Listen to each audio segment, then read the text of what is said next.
number one source, Sports Card Nation. The hobby is the people. Sports Card Nation.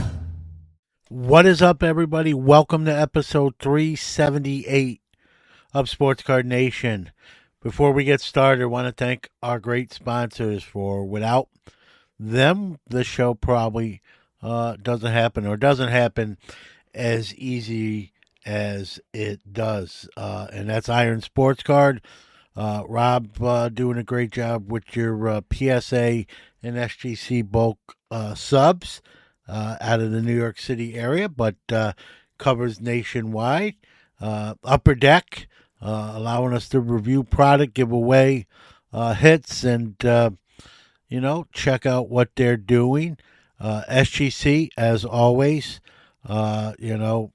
longtime sponsor along with Iron Sports Cards, and Rob and bulk sub for them for those that don't know, and Sports Collectors Digest, SCD, one of the hobby's longest publications, and I am fortunate and blessed to write a monthly column for them, and really enjoy doing that and use it to highlight some great people in the hobby that deserve that kind of shine. So we're back with part two with Tim Wermeling, who's went full-time in the hobby. Love to see that. And he's a grinder, man. He's going to be he's already successful, and he's going to be even more successful. So this is part two of our conversation. You can go back and listen to part one if you haven't, but and even if you haven't, I try to make these where even if you miss one part, it's not a big deal if you listen to part two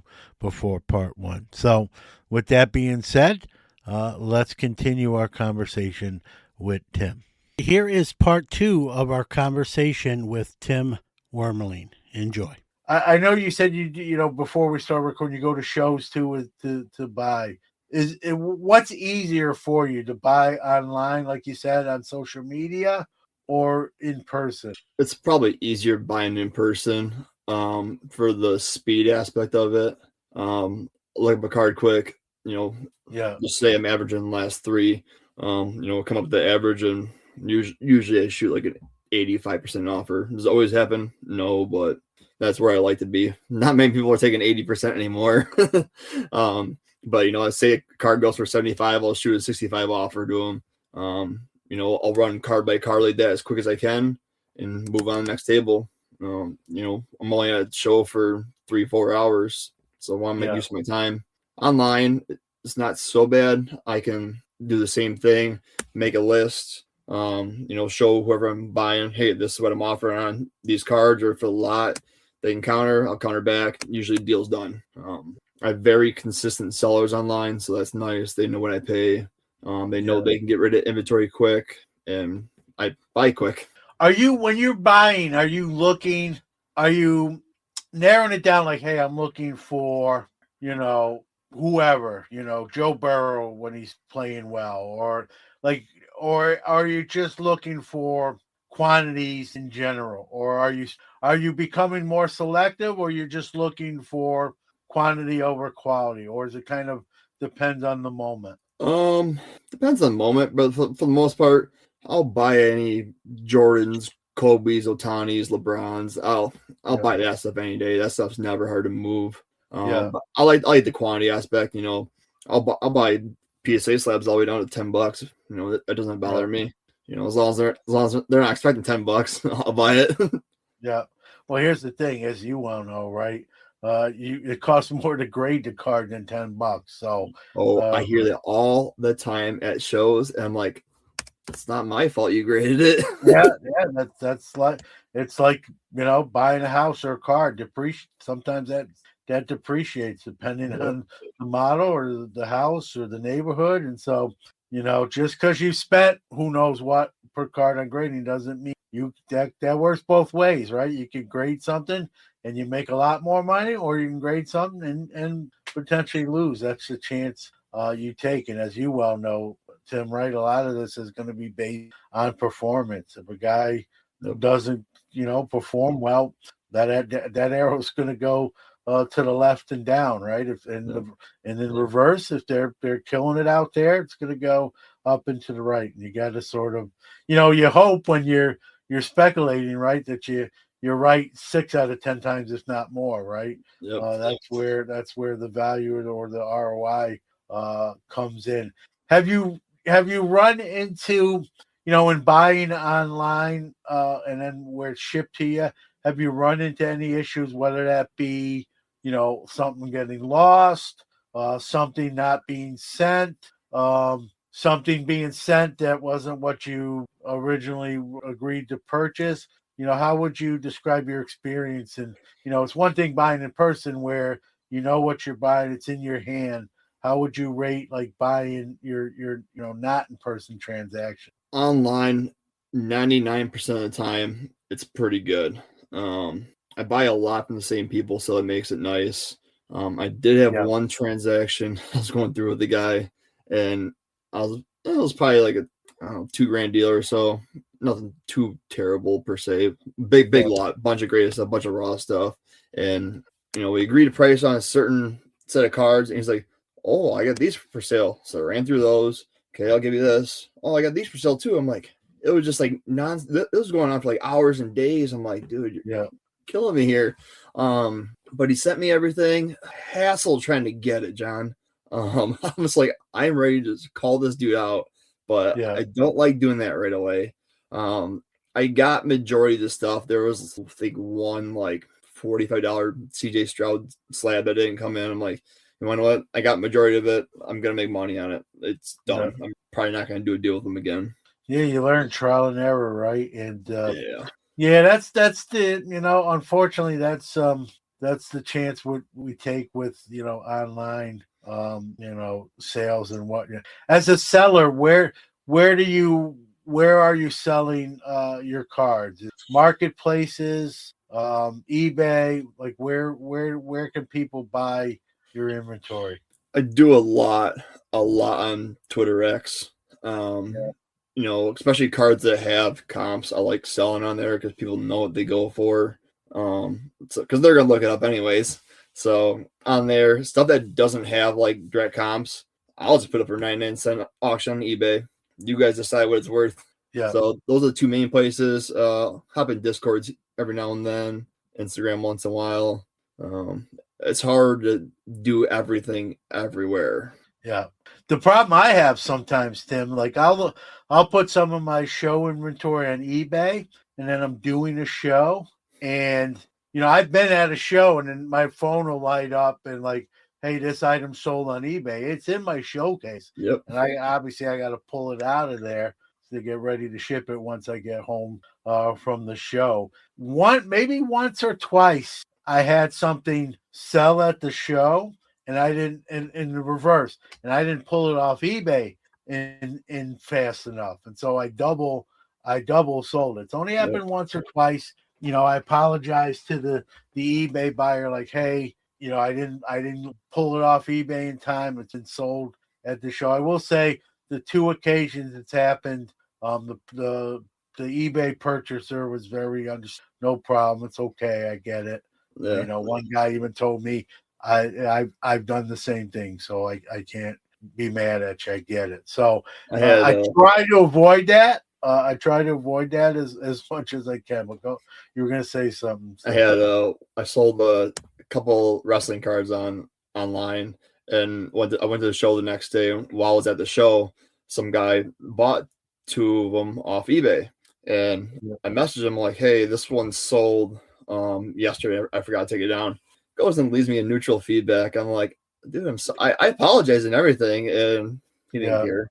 I'm like, all right. Yeah, some people are like that. They're bitter, they're mad, or they don't get it. It can happen. Yep. And I've had it happen to me where I've purchased something, let's say on eBay, and the seller will message me like, I've had a message like, I can't find the card. Yep. I've gotten message, I have the card, but I noticed it's damaged. Do you still want it? I give you a partial refund. They send a picture of it. And the same thing, I've had people say, I sold it at my show. I forgot to pull it down off eBay. I don't have it. I'm reversing the transaction. My apology for the inconvenience. And because I've had it happen with me twice, I have to understand that, right? It's you hope it doesn't occur, but like that's especially with someone who's hot, like your Otanis and guys where a lot of Jordans, like you said, there's those things are selling at shows, those things are selling online, and if you don't pull them down fast enough, you can double sell it potentially. And again, it's only happened twice, and I try not to have it happen at all, but it's I think people have to be understanding to better that than right someone buys something or buys it now on a marketplace, and then they tell you like, oh, my son bid on that, I'm sorry, can you cancel the transaction? Yeah. Or my dog hit the buy it now key, or my cat was walking across my laptop and purchased the card by accident, which 9 times out of 10, me and you and everyone else knows is probably a bogus story. They're just having like second thoughts or whatever the case may be. So better I appreciate the honesty rather than someone making up some kind of bogus line or story. But is it so you don't set up at shows? Like, is that something just you don't want to really do? It's just too time consuming. No, I used to set up in Milwaukee all the time when we had in Oak Creek at the Salvation Army there. I used to set up there all the time every month. But then when we moved down to Missouri, I didn't have anyone else to really come with me to the show. So that's probably the biggest thing right there. Yeah. I got a buddy down here. I just asked him actually this past weekend if he wants to come with me to a show just to help man the table. And he goes, "Oh, I'll be down for that." So that may change shortly here. Yeah. Yeah. And one thing, and you know this already from doing it, right? I think you have more opportunities sometimes to buy at a show. People will come up to you like, "Hey, Yes. you're buying," So I even know a guy. He doesn't even bring anything. He buys a table at a show for whatever, 40, 50, 60 bucks, just with a big sign I'm buying. He sits there and all day he's just trying to buy cards. And so even that aspect of it, I see people do that. It's not uncommon. So it's just a good opportunity to acquire more inventory. I'm not a big trader, but I just had a show last week and did like a trade. It's not in my wheelhouse, but in some cases, if the deal's good, I'll make a trade. It's a good opportunity maybe to move something you've had for a while for something new and put out in the showcase and like that. So I'm open to all those kind of trade, or even as you well probably know, right?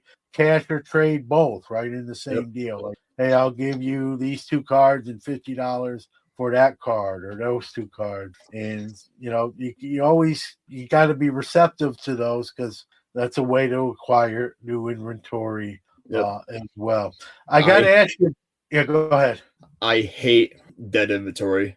If I constantly am putting something up and it's just not moving, no one's even making an offer, that's the opportunity I like for trade right there. Yeah, I had a bunch of JJ McCarthy's, and I went to a show. I'm like, hey, here's what these are going for. I'll trade for this stuff and give you cash on top if you want. He made the trade. Value wise was higher on his side when I made the trade. Saw him a couple shows later. He goes, I got torn apart on those JJs.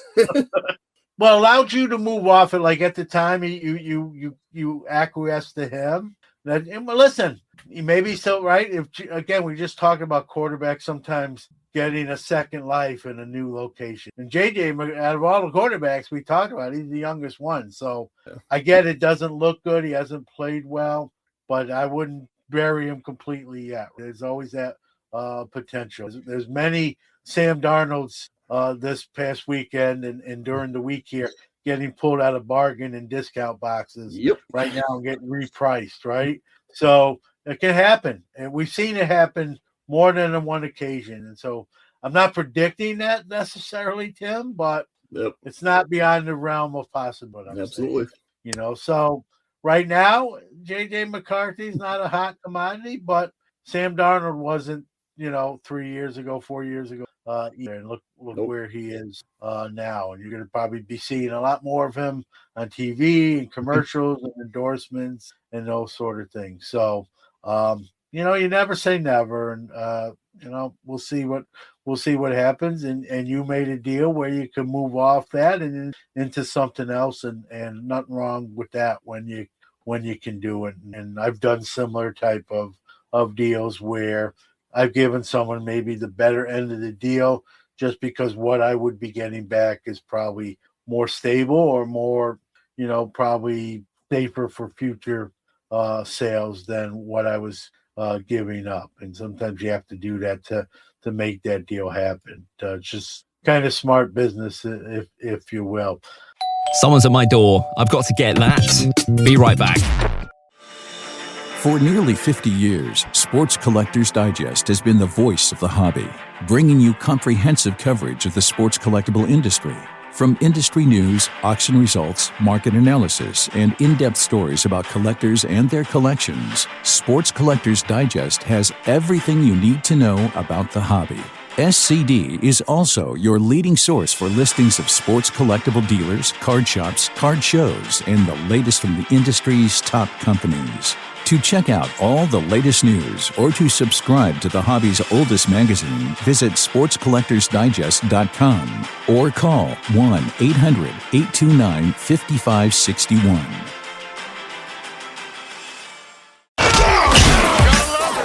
Sports Card Nation has returned. I asked you about doing shows. Is maybe being in a car store of your own, is that something you think about, you don't want to do, you do want to do? What's your thoughts there? Don't really want to own my own shop.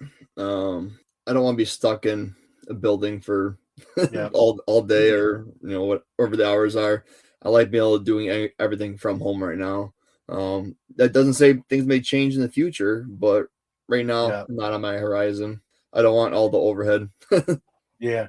No, it's true. And you see a lot of these shops, I'm sure you see it too, Tim. A lot of them are doing breaks and they're doing stuff online to sort of pay their shop bills as well. Like you said, that overhead puts, I think, extra pressure on you. And I had a shop for 7 years in the early mid 90s. And I get asked sometimes, like, John, do you miss it? Or do you ever want to own an LCS again? And my answer is probably not. I mean, the overhead would have to be a good deal. And I always, I'm only an hour from Cooperstown here in Syracuse. Okay. And I always said my dream would be if I ever opened another store, I'd love it to be. You got a captive audience. You got a lot of tourists coming in. Yep. That would be a situation. Syracuse, it's not a bad market, but it's not, a New York City or a bigger market. But Cooperstown, it's the mecca for baseball fans, having a store there. And there are stores already that if I was to do it, you're going to go in and compete against. But, I mean, you're getting thousands of people a day potentially in foot traffic. And so that's always a plus. So I always answer, when someone asks me that, Tim, I always say, yeah, if it's in Cooperstown, I would definitely love to do that, but probably not, like you said, locally. Plus, you're sort of locked in.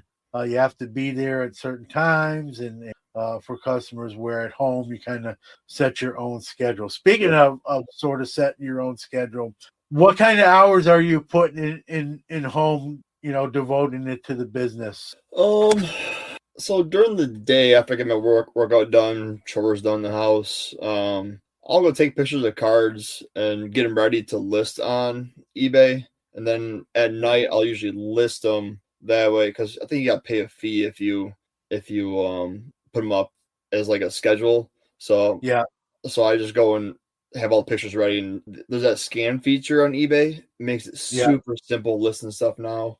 I think I listed 30 or 40 cards in less than an hour last night. So that was nice. But I'll do that quickly at night. Then usually Saturday or Sunday, I'll run like a little stack sale on X. And then just grind that out all night. Try to get payments in and get that out the door ASAP. But at night I do a lot of buying. I'll put up like a buying post. Like, hey, I'm buying right now. Show me what you got. Running crunch numbers and so it's not too bad. A few hours at night. Obviously, those stacks Yeah, go and a little longer. Yeah, and working from home, right? You can set your own schedule, which is Yep.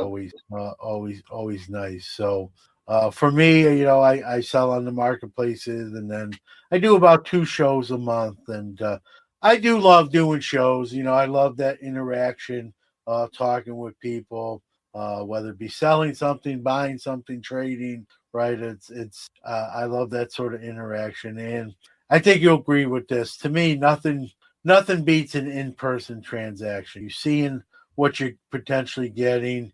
You can, haggle over price until you come to an agreement, or you don't come to an agreement. I just think there's something to be said about that on both sides. Whereas Yep. whether I'm going to a show as a consumer and not set up, or as a dealer and set up, it's advantageous. It's not always possible. That's where the online stuff kind of comes in.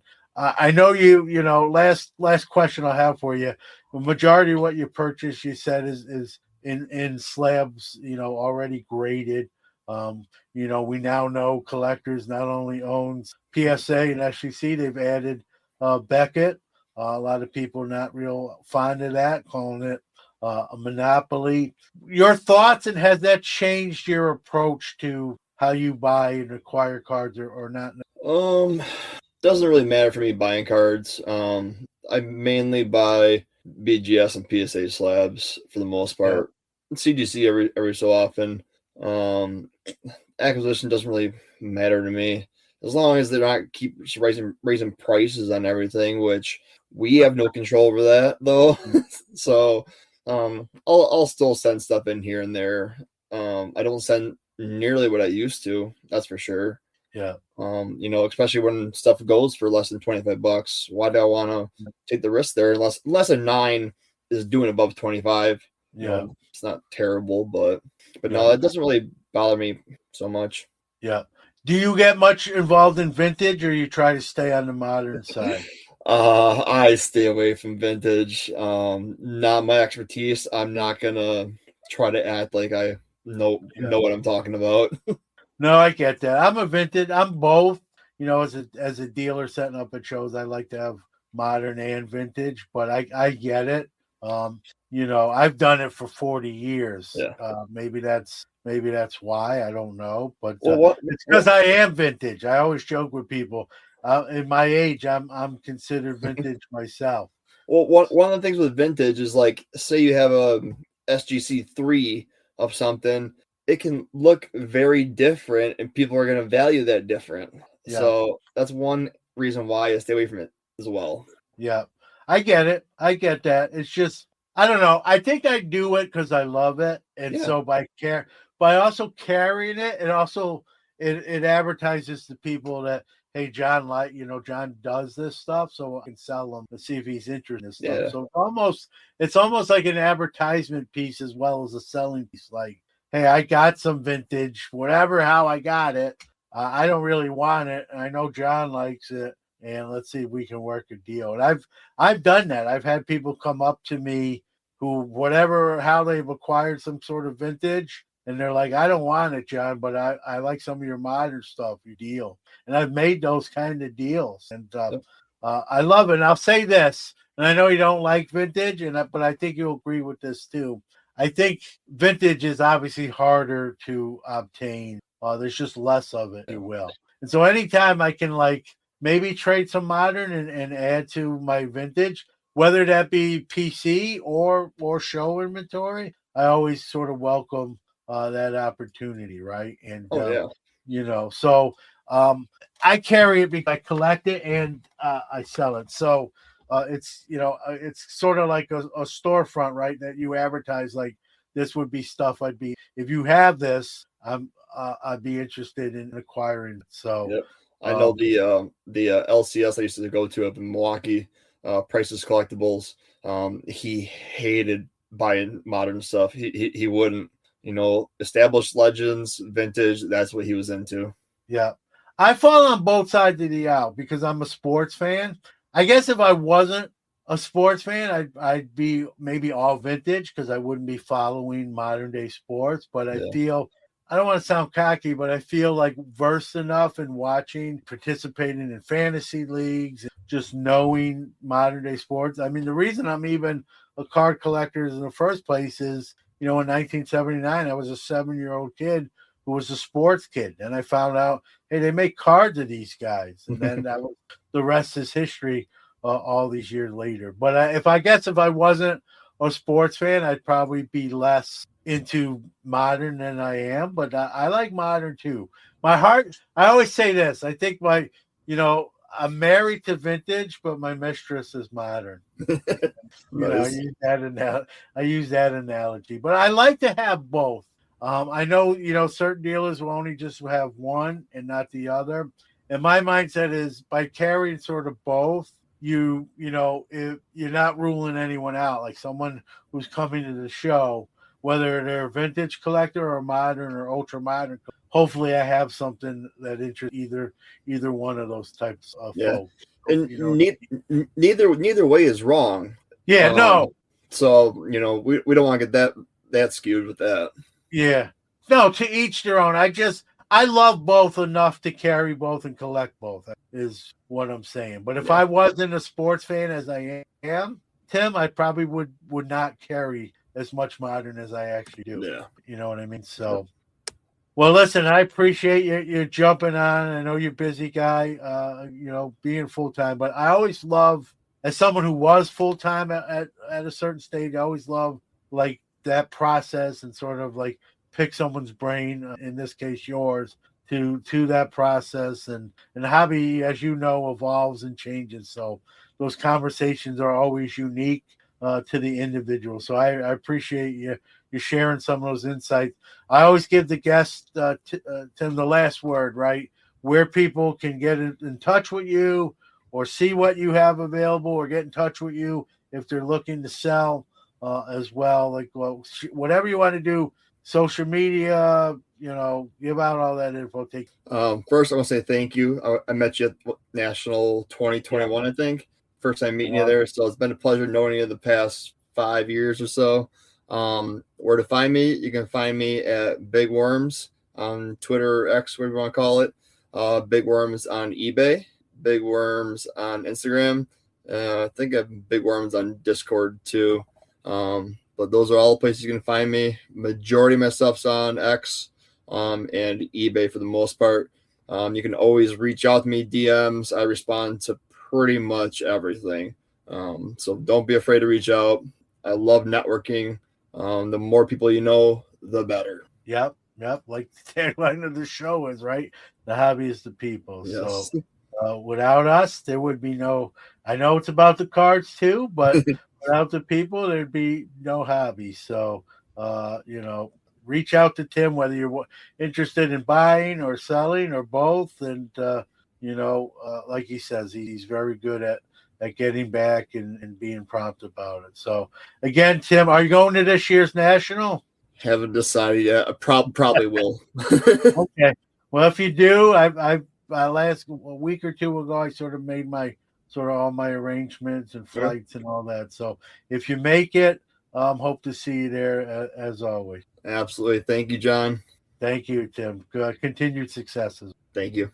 Awesome conversation with Tim this week. Last week, hope you caught those. Not last week's. You can go back and check that out. But Tim's a really good dude, and he's going to do well. He's already doing well, but he's smart, knows what he's doing. And, anytime I hear someone going full-time, as someone who used to be full-time, as someone who probably could still be full-time, if I so choose, I'm always interested to sort of see how the sausage is made or sort of their approach to it, right? Because very few people do it exactly the same way, right? They have different techniques and thoughts and theories and plans, and so always love chopping up that kind of stuff and getting to the nuts and bolts of it. So hope you enjoyed that, and as much as I did.